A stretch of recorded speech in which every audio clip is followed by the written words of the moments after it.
Welcome to Your Case is on Hold, a JBJS podcast hosted by Antonia and Andrew Schoenfeld. Here, we discuss the science in each issue of JBJS with an additional dose of entertainment and pop culture. Take us with you in the gym, on the commute, or most certainly, whenever your case is on hold. Welcome back to another episode of Your Case is on Hold. Welcome to episode number 90. We're here in the middle of September, bringing you some interesting information from JBJS. As per usual, everything here in our opinions are our own and do not represent anyone else on the JBJS editorial board or anything else through JBJS. I'm Antonia Chen, executive editor at JBJS, and I have here... I'm Andrew Schoenfeld, associate editor for statistics and methods at the journal. Awesome. And we are sponsored by JBJS CME. So we've said it once, we said it a million times. The CME credits are awesome. If you're looking for CME credits, JBJS is a good way to go, and you can get it comprehensively across the board. So get your learn on JBJS CME. We're going to start with top of the pile, the 90th anniversary of the American Board of Orthopedic Surgery. This is by Elstein. It's permanently free. Next, we have What's New in Hip Surgery by Howard et al., permanently free. Efficacy and Safety of Orthobiologics for Lumbar Spine Fusion, a systematic review and network meta-analysis by Ambrosio. There's a commentary, and it's permanently free. It's a meta-analysis there. Obituary, Clem Sledge, one of the greats. He was at Brigham and Women's Hospital for a long period of time. He recently passed away and has led an incredible legacy in the world of orthopedics, 1930 to 2025, and this is permanently free. AOA Critical Issue Symposium, Allyship in Action by Peterson. Bridging Health Literacy Gaps in Spine Care using ChatGPT 4.0 to improve patient education materials by Nasser et al. Development of a Spine Surgery Center of Excellence, Rationale, Design, Implementation, and Assessment of Outcomes by Daniels et al. PROMISE and ODI Tools, Clinically Useful Markers of Abnormal MRI Findings in Pediatric Patients with Back Pain by Dev Kumar for 30 days free. The Smallest Worthwhile Effect is a promising alternative to the MCID in estimating PROMs for adult idiopathic scoliosis by Liu et al. And this is permanently free. We're going to be coming up with more and more PROMs, things like we have NCID, now it's the Smallest Worthwhile Effect. So think of your different acronyms to be able to elucidate your different PROMs. Minimize medial soft tissue release with bone recut adjustment improves short-term outcomes compared with medial release and posterior stabilized total knee arthroplasty by Tsuda et al. It's also permanently free. Intraoperative bone perfusion assessment using fluorescence imaging in a simulated fracture model, effects of osteotomy and periosteal disruption on bone perfusion during amputation by Tang et al. Enhanced detection using deep learning technology of medial meniscal posterior horn ramp lesions in a patient with ACL injury by Park et al. Cement mantle screws in periprosthetic hip fracture fixation near well-fixed femoral stems may not impact short-term femoral stem survivorship by Shaw et al. And finally, from the asymptomatic flat foot to progressive collapsing foot deformity, peritalar subluxation is the main driver of symptoms by DeCesar Neto et al. Without further ado, we're going to go into our headlines here. Dr. Schoenfeld is going to talk about the association between race, ethnicity, and spinal fusion outcomes in a managed healthcare model by Guppy et al. There's a visual summary, and it's free for 30 days. Yes, so this is a study in the area of healthcare disparities. It's been a while since we touched on an article in this important health services research paradigm. It's also an article that involves spine surgery, and it's been a while since I presented a spine surgery paper. So I want to take the opportunity to do that. Very proud of you for that. Thank you. Thank you. I'm really pushing the envelope here in my comfort zone in terms of trying these things, like areas that I'm really not that familiar with. I'm very impressed. So you can send the trophy that I will receive from you in the mail to my home. And it comes with a participation certificate too. Yeah. Wonderful. Wonderful. Full disclosure. So there are two authors on this paper, myself included. who are on the current editorial board of JBJS, Heather Prentice, who's also an associate editor for Methods. And Dr. Guppy was the first author. This is work that was conducted out of the Southern California Permanente medical group and registry that they have there through Kaiser Permanente. And Dr. Guppy used this in part for his thesis capstone project when he was in the MPH program at Harvard School of Public Health, for which I was his faculty mentor. So there's a lot of intersections and connections on this project that I feel, we need to mention up front. I don't think that's really going to take away very much from anything that I'm going to say about this research effort. It is very interesting in studying the landscape of racial, ethnic, and healthcare associated disparities for different minority groups or populations that struggle to access affordable and efficient healthcare services and resources. We chose spinal fusion as the substrate in which to study this because it is one of the fastest growing spine surgical interventions in the last 20 years. We've had several points over the course of my career where, from a health services research standpoint, we said, all right, this is it. This is the apogee of spine fusion, and we're going to see a downturn from here. And for whatever reason, spine fusion just continues to grow. And it's probably, if you're just going to break down spine surgery into the buckets of elective fusion, just decompression alone, and then the other things that are more urgent or emergent, spine fusion is the largest overall, and certainly continues to grow in the Medicare population. So this study used the Kaiser Permanente registry, and that's, as many are aware, an integrated HMO that covers 12.5 million members throughout a swath of the United States. So it's not just on the West Coast like a lot of people think. Colorado, Georgia, Hawaii, the Mid-Atlantic states, Northern California, Oregon, Southern California, and Washington. So, obviously there is more of a West Coast Pacific leaning, but you do have Mid-Atlantic U.S. states, Georgia in particular, and Colorado. So this is very akin to, getting together a number of statewide inpatient data sets or something like that to help build something that does have national translational capacity. And I would argue that that is the case here because the structure of Kaiser Permanente is such that you're really getting a broader cross-section of the U.S. in terms of patient age because of their Medicare product, and then also racial, ethnic, educational, vocational, occupational characteristics than you would if you're using Pearl Diver, if you're using TriNet X, data sets such as that. And if you're using Medicare data, then it's just patients 65 and older by and large. If you're using a statewide inpatient or any kind of statewide registry/data set, it's only going to be patients within that state. And depending on the characteristics of the state, there may not be good national translational capacity or scope to apply that more broadly. So I think some of those really important health care research, health policy considerations are addressed by using the Kaiser data. And when we talk about in the current, there are probably some different philosophies on this, but I think it's important to point out when we're talking about in the current iteration of U.S. healthcare, where disparities really tend to arise, I believe, is in the areas of access and in the areas of healthcare segregation. Are there other areas that contribute to healthcare disparities? Yes. Not saying that those two are alone, but I'm just saying if you would look at any adverse outcome driven by healthcare disparity and you were able to do a root cause analysis and drill down to sort of what is the foundational element that the healthcare system would have control over. That's another important caveat. It's going to be in the areas of access and healthcare segregation, I believe.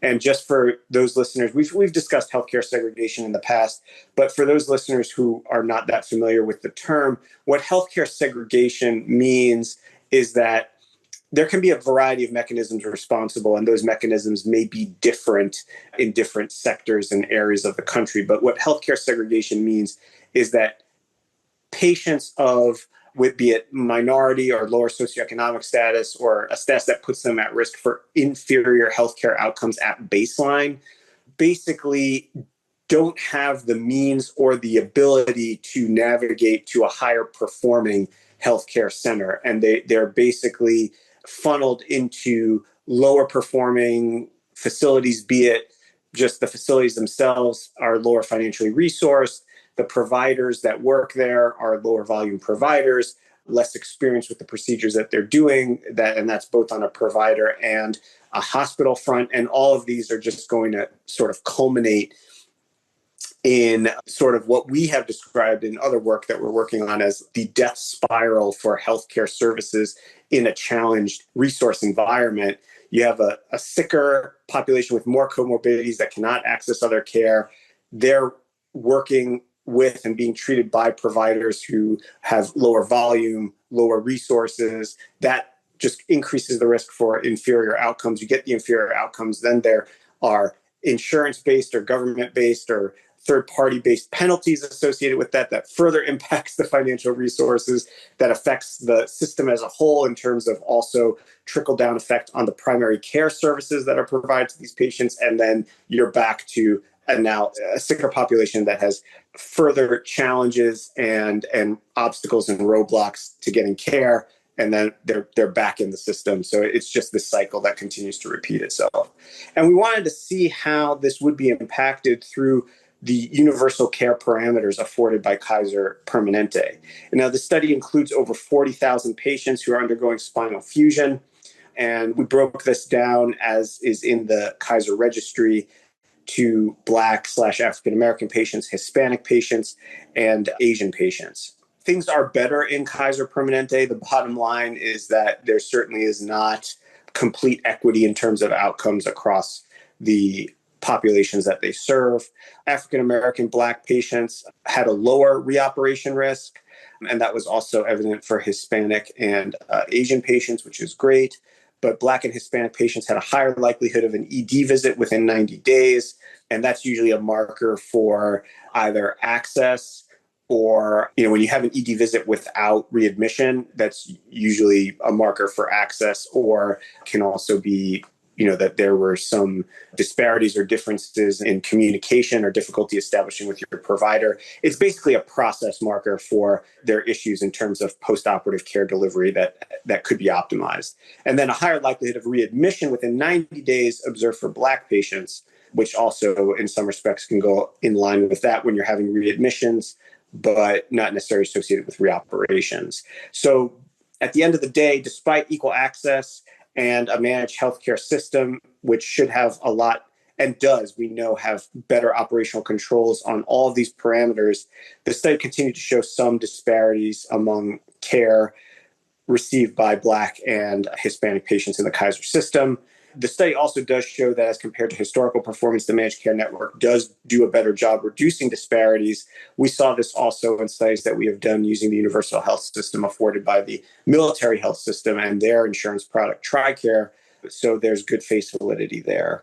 What the research aspect of this that this speaks to is that, this is an opportunity within Kaiser itself to look at in a more granular way, what are the etiologies for the increased ED visits and readmissions, and if those can be tamped down, certainly quality of care overall can be improved, and we may have something of a primer or a template through which to use as a prism to address the ongoing disparities that exist in broader aspects of healthcare delivery in this space.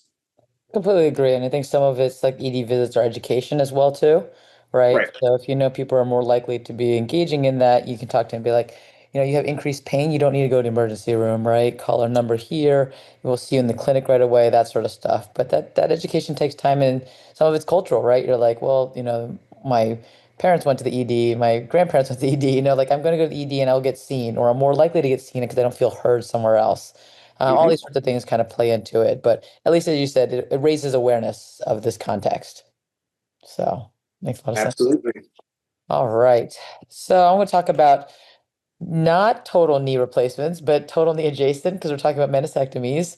But will investigators enroll particular subjects in a randomized controlled trial, a mixed method study to gauge investigator equipoise in a trial of surgery versus non-operative therapy in patients with meniscal tear and persistent pain following physical therapy? This is by Katz et al. It's from the collaborators mostly at Brigham and Women's Hospital. I was not part of the study, and they also collaborated with their surgeons and other clinicians at Buffalo. And there's an infographic about it. So we all know that conducting research is really hard, and recruiting patients for randomized controlled trials is some of the hardest research to do. That's why it's so hard to accomplish these randomized controlled trials, and these large trials that do recruit a lot of patients are really incredible and to be very much applauded. Sometimes it's the patient, they don't want to participate in the study. Sometimes it's the clinician. Patients may not want to participate in the study, and some clinicians may not want to enroll certain patients in studies if they think that they'll end up in a certain arm of the study, or they don't want them to end up in a certain arm of the study. So the term clinical equipoise is not something that we commonly use in practice or in research even. It suggests that if the evidence base and consensus among expert clinicians suggests that both treatments are acceptable, it is ethical for the clinician to randomize the patient to any arm of the study.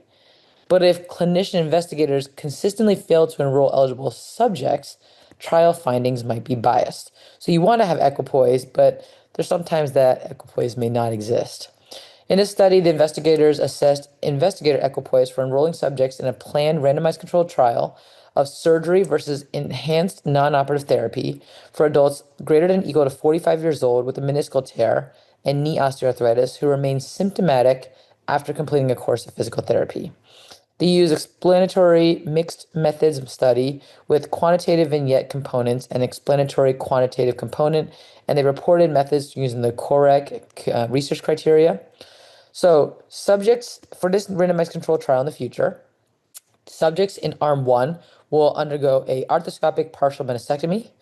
The second arm will receive only non-operative treatment. Now remember, they've already failed physical therapy. They'll get non-operative, they'll continue to get physical therapy, home exercises. They also get intra-articular corticosteroid injections, oral medications, and regular phone calls from the research team to provide encouragement and foster self-efficacy. They originally created 30 hypotheses, hypothetical situations. Two of them ended up being the same. So they had 29 hypothetical subjects based on features that may make some clinicians reluctant to enroll patients in RCTs of this specific RCT. There were 13 different features that were looked at. One was age, two, sex, three, BMI, four, pain duration, five, pain severity, six, clicking and popping symptoms, seven, physical function, eight, joint line tenderness, nine, KL radiographic grade, 10, so whether the tear was a bucket handle tear, 11, the compartment with the tear, 12, bone marrow lesions on magnetic resonant imaging, and 13, whether the tear fragment was lodged in the medial gutter. There's 15 clinicians who participated in this. 13 of them were orthopedic surgeons and two were orthopedic physician assistants. And the voting options were three. The first one was yes, randomize this patient. No, don't randomize, you prefer surgery for this patient. Or no, don't randomize, prefer non-operative therapy for this patient. The results there were 8 visiting votes, so it had 427 vignettes. The clinicians were willing to enroll 71% of the patients into the trial. 3 clinicians were willing to roll less than 50% of vignettes, and 1 rater was willing to roll 100% of vignettes, and 7 raters were willing to roll greater than or equal to 83%. Clinicians were willing to enroll just 39% of vignettes with bucket handle tears. In logistic regression analysis, a bucket handle tear and Kellgren-Lawrence grade 3 radiographs were independently associated with the clinician's unwillingness to randomize. The qualitative analysis confirmed that clinicians believed that bucket handle tear should be managed operatively, whereas greater age, severe OA, inability to walk 200 yards, and higher body mass index had clinicians voting towards more non-operative therapy as opposed to operative therapy. I found this study actually pretty interesting because when we design clinical trial studies, our inclusion-exclusion criteria typically are based on things like lab values or contraindications to things, or you're not going to be able to treat it. But rarely is it on clinician equipoise. And I've definitely been part of studies where I say, yeah, I don't want this patient to participate in the study because I'm really worried that they should actually be getting X, Y, and X instead of Z. And so I'd rather not randomize in the study. Or, I did a study where patients would get home versus outpatient physical therapy after total knee replacement. And most patients wouldn't participate in the study because they didn't want outpatient physical therapy. They wanted home physical therapy. So this is a very interesting methodology so that clinicians can identify who should be engaged in discussions and interventions to support equipoise. And it can also help inform the development of these exclusion criteria. For example, in the study now, will they exclude bucket handle tears because most clinicians won't enroll into it, and to increase the proportion of eligible subjects referred for enrollment in certain studies. Now, that said, as per usual, when it comes to these randomized controlled trials, the more exclusion criteria that you put in it, the less more real world applicable it becomes because you're looking at a very specific subset of patients. But it's an interesting topic that we don't typically talk about. So I think it was worth presenting and discussing this and bringing this to light. I'd love to have your take on it as a methodology guru. Well, I don't make any claims to being a guru of any type, but obviously, as you mentioned earlier, many of the individuals on this paper are either colleagues or clinicians that work in the department that I currently work in and that you previously worked in, some of whom are also, previously members of the division where you were the chief. And you and I both have worked on a number of projects with Jeff Katz, who was previously on the editorial board of JBJS and also was my research mentor in the early stages of my research career. So the concept is something that really I think is necessary to do before doing a randomized controlled trial. And I think a lot of times it just sort of happens organically. The team that's putting together an RCT, for example, is going to say, are we okay with randomizing patients to procedure A or procedure B? Which ones are we not? And that's part of how you figure out your inclusion and exclusion criteria. This is certainly a more measured and careful and erudite way, and you're showing a proof of concept. I think sometimes this is necessary to do in certain contexts. We did it previously for spinal metastases, which is like we did it for spinal metastases, but we did it to make the case that you shouldn't have RCT for spinal metastases, that surgeons do not have sufficient clinical equipoise to say, oh, this patient could be treated with radiation or non-operative, or this patient requires surgical intervention. But sometimes you're trying to demonstrate to the funder, the NIH, whoever it may be, that there really is no clear-cut predetermined pathway for these kinds of patients, and it's a conceptual exercise, an academic exercise that lays the foundation for the ultimate randomized controlled trial. That said, I found the clinical relevance to be very superficial and basically just like complete like non sequiturs. Like, orthopedic surgeons play crucial roles in randomized controlled trials. Oh, okay, I didn't know that. All right. And randomized controlled trials are the foundation of clinical practice guidelines. Oh, I didn't know that. And they play crucial roles in that because they enroll patients from their practices. Did we need this study to tell us that? No, I don't think so. And then they say this article examines clinician equipoise, the key determinant of the willingness of clinicians to enroll eligible patients in trials. Well, if you wrote like an editorial or a review article on clinician equipoise, which maybe is something that's useful for our community, I guess you could say that.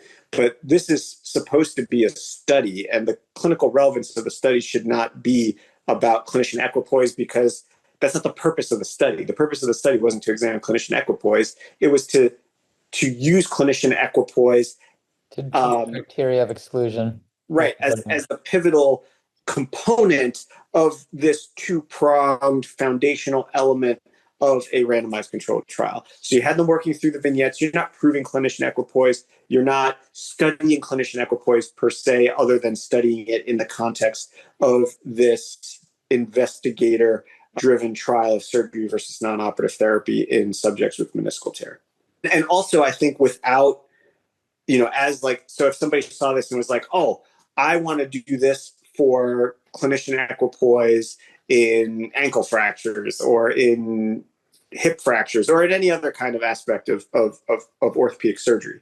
The first thing is I don't think that there's going to be uniform appetite to see follow-on studies like this in all different areas of orthopedics. And second, it's very hard to do this well unless you have a group like this with a lot of there's the psychometric properties of your vignettes. There's, pilot testing of the vignettes to make sure that what the reader is getting is actually what the author wants them to understand about the vignette. So it's not just, hey, we did a survey and here's what a bunch of people that we surveyed said, and now we're going to write up a paper about it.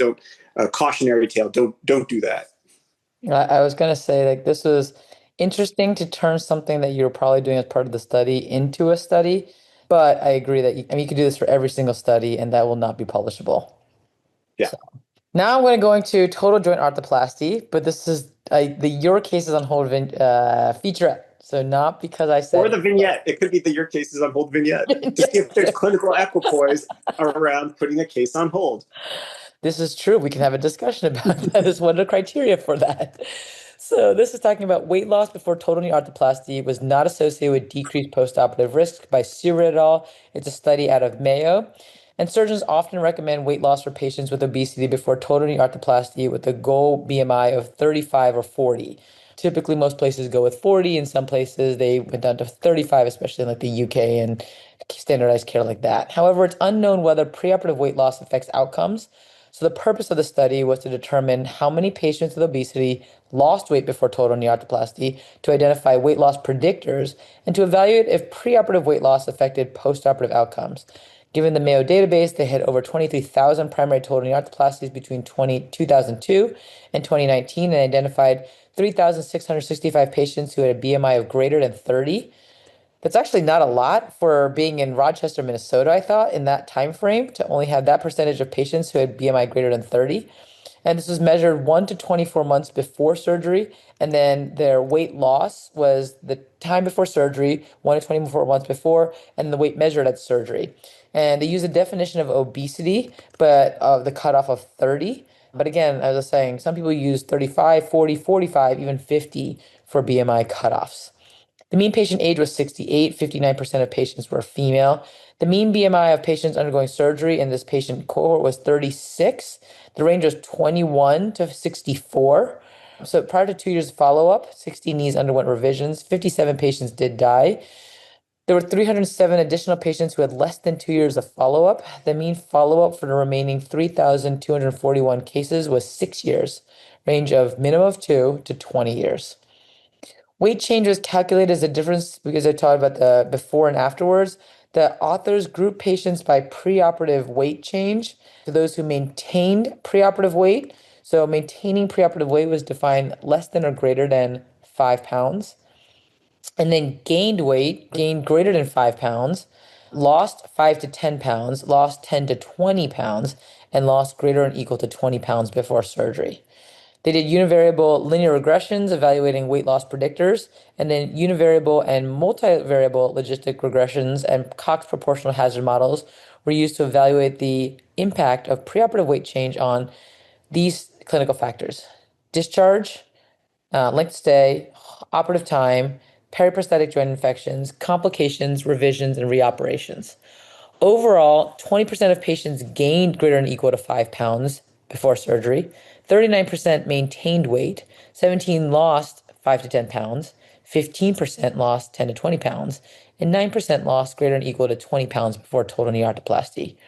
Mean weight change overall was 4.4 pounds. For those who did lose weight, the mean weight loss was 11.5 pounds. For those who gained weight, the mean weight was approximately 10 pounds. So pretty equal or gain or loss, depending on which direction you went. Only 20% of patients with a preoperative BMI of greater than 40 achieved a BMI of 40. And it took a mean of 1.3 years. So patients say, how long is it going to take? In this study population, it said 1.3 years. Male patients lost slightly more weight, 4.6 versus female patients was 4.3. So it's 0.3 pounds difference, not a huge difference on the cusp of statistical significance, which is a whole different discussion in of itself. No differences in weight change for multiple comorbidities. However, as age and initial BMI increased, where surgeries occurred in later years or when the patient was older, where older patients were more likely to lose weight. The survivorship-free revision at 10 years was 96%. Losing 10 to 20 pounds and having a higher preoperative BMI were associated with an increased risk of revision. Older age at surgery was associated with a decreased risk of revision. For reoperation, 10 years survivorship-free reoperation was 89%. Univariate analysis found that increasing age had a decreased risk of reoperation. Not surprising, as you get older, you're not likely to undergo surgery. Prior bariatric surgery was associated with an increased risk of reoperation.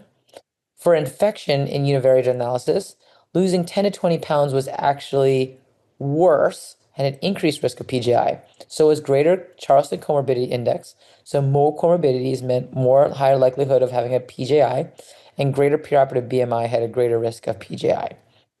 Based on multivariate analysis, losing 10 to 20 pounds compared to maintaining weight was associated with an increased risk of PJI.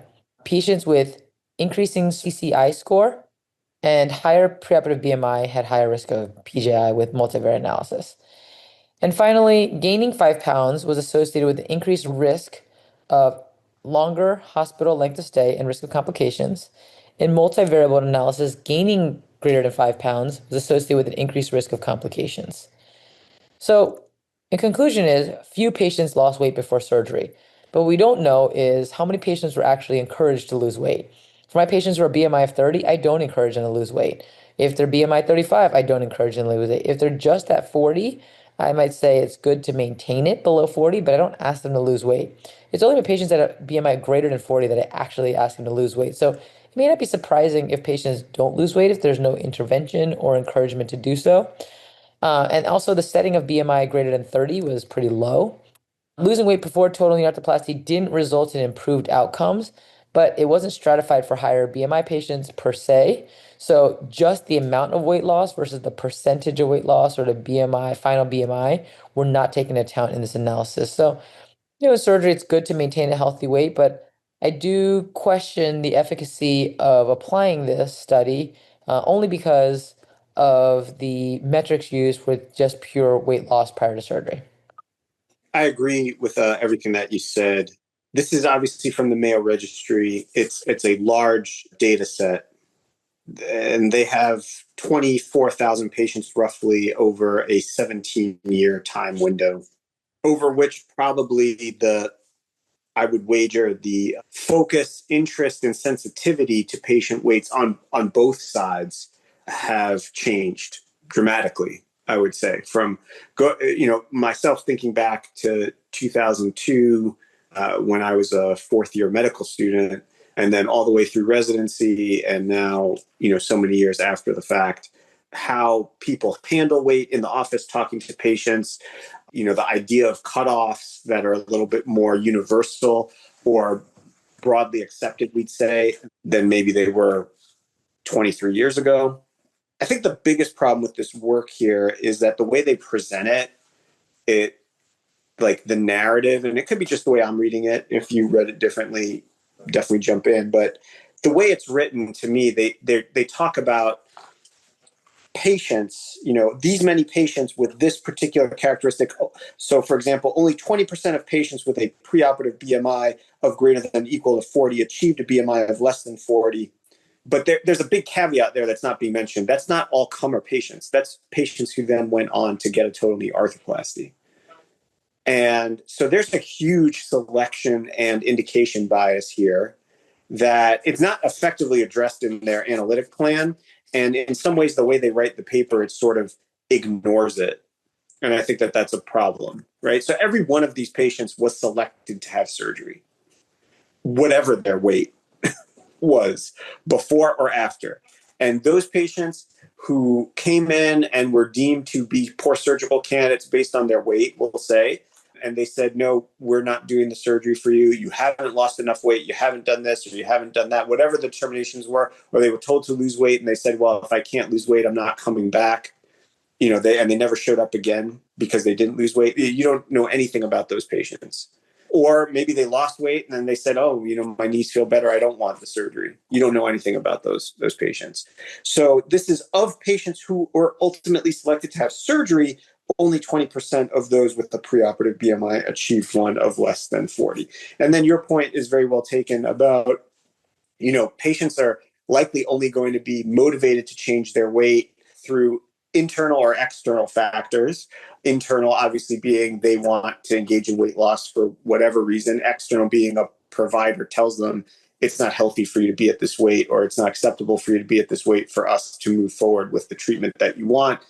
And a change needs to happen. So like you said, if they're at 30 and they feel good with where they're at, and their primary care doctor is like, you're fine, and their surgeon is like, yeah, this is no problem to move forward, why would you expect that there would be any kind of change? It's really only in the group that I think patients 40 and over are where you start to see clinicians saying, we can't really do this surgery right now. We need to have you look at weight loss. And the other problem is, I think that I know they said that this time window, I'm not familiar with the literature they're citing, but they said that the preoperative weight measured at 1 to 24 months before surgery and the weight measured at surgery. And the 1 to 24 month time period was selected to be consistent with prior literature. So I don't know what prior literature they're like. I didn't go and look at reference 18 to see what that article said or what it is that informs or how it informs what they did. But there's weight loss and then there's stable weight loss. And the patient who lost 10 pounds in the last 30 days, right, or more, that's a big red flag. And it's different if somebody showed up in the clinical practice from 24 months ago and their last encounter. So they had a visit at 24 months, and let's say they were 200 pounds. And now they are seen 1 month before surgery and they're 150 pounds, right? So they lost 50 pounds, but they lost that over the course of like a year and a half without seeing you. And they did it with a GLP-1 or something like that. That's a totally different situation from somebody who was 200 pounds 45 days ago, shows up for surgery and is 150 pounds. And they can't, they're not sure. Maybe there are other medical issues going on, something that might be undiagnosed, that might then put you at an increased risk for complications. Those things are not effectively unpacked in their approach. I would also say from a method standpoint, BMI and change in BMI is going to be non-parametric, meaning that it would not be expected to be in a normal distribution. And I don't support the linear regression analysis that they used as a result. I also think I don't understand why they do the univariable and then the multivariable. Like it's not clearly conveyed the rationale for the univariable. If it was done just to like find statistically significant factors that they then put in their multivariable analysis, I'm not too fond of that. I mean, ultimately what they're saying, they're including the multivariable analyses, age, sex, CCI, surgery year, history of bariatric surgery, and preoperative BMI. I think that mean the change 1 to 24 months prior, like they have it in parentheses. So I'm inferring here that they mean the change. That you could have reached that with a conceptual model. You didn't need the univariable studies to inform that. So, I think that there's some good face validity for the 5 pound increase, again, with the big caveat that the surgeons saw that, had that information, and said, yeah, we're good to go still. We're not going to not do the surgery, right? The other piece, the 10 to 20 pound loss associated with an increased risk of PJI, I think that may not be an independent factor, but there may be other parameters around it, particularly since based on the study design, I don't think there's good comprehension around how long were the patients at the weight that they had the surgery at, how rapid was the weight loss, and what were the clinical factors associated with and driving that weight loss. Agreed. All right. I'm going to go to some honorable mentions. Yeah, I think we're running out of time. We are here. So I'm going to do behavior intervention to foster healthy lifestyle, physical activity after complex lumbar surgery, a randomized controlled trial by Mancuso et al. There's a commentary. The authors tested a multi-component behavioral intervention administered in surgical practices to increase lifestyle walking after recuperating from surgery, involving greater than or equal to 3 lumbar levels of fusion. This intervention was started 3 months after surgery, with control patients being compared to case patients who received the intervention. Endpoints were 12 months after intervention, and this behavioral intervention was effective in increasing lifestyle walking after recuperation from complex lumbar surgery. Retention in the study was 92%. 72% of all patients reported that being in the study did not affect spine syndromes, and 28% reported that being in the study actually made them feel their symptoms were better. Impact of childhood obesity on capital femoral epiphysis morphology, a large-scale automated 3D CT study and potential implications for SCFE pathogenesis by Novias et al., and there's a commentary on it. The precise pathological mechanisms through which obesity increases the risk of slipped capital femoral epiphysis remains unclear, and this study looked at children with obesity who had demonstrated smaller epiphyseal tubercle height, greater posterior epiphyseal tilt, and reduced superior cupping compared with children of normal weight. These anatomical differences may contribute to the increased risk of SCFE in patients with obesity and offer potential imaging markers for early identification and risk stratification. And finally, coronal and sagittal balance following posterior spinal fusion for adolescent idiopathic scoliosis by Turtle et al. Achieving and maintaining global spinal balance is a crucial goal in posterior spinal fusion for AIS. The purpose of the study was to characterize the evolution of global balance after posterior spinal fusion for AIS. They looked at standing 2-view radiographs, both AP and lateral, and they were obtained at the first erect visit, 6 months, 1 year, 2 years, and 5 years, with a subset of patients that actually got 10-year follow-up. They developed a novel CASH classification system, which stands for coronal and sagittal harmony. The initial post-operative evaluation showed essentially no improvement, with only 55.6% achieving optimal balance of this CASH, we call it A0, at the first direct visit. Subsequent follow-up demonstrated steady improvement, with 82% reaching optimal balance at 5 years and 88% at the 10-year mark, allowing one to trace the balance trajectory both in the coronal and sagittal planes after posterior spinal fusion in adolescent idiopathic scoliosis. Hope you enjoy your time here. Hope you learned a bunch, and we look forward to seeing you next time. Give us the 5-star rating, like and subscribe. Don't forget to tell others. Spread the word. We're approaching 100. We're in the final run to 100 episodes. Woohoo! Love it.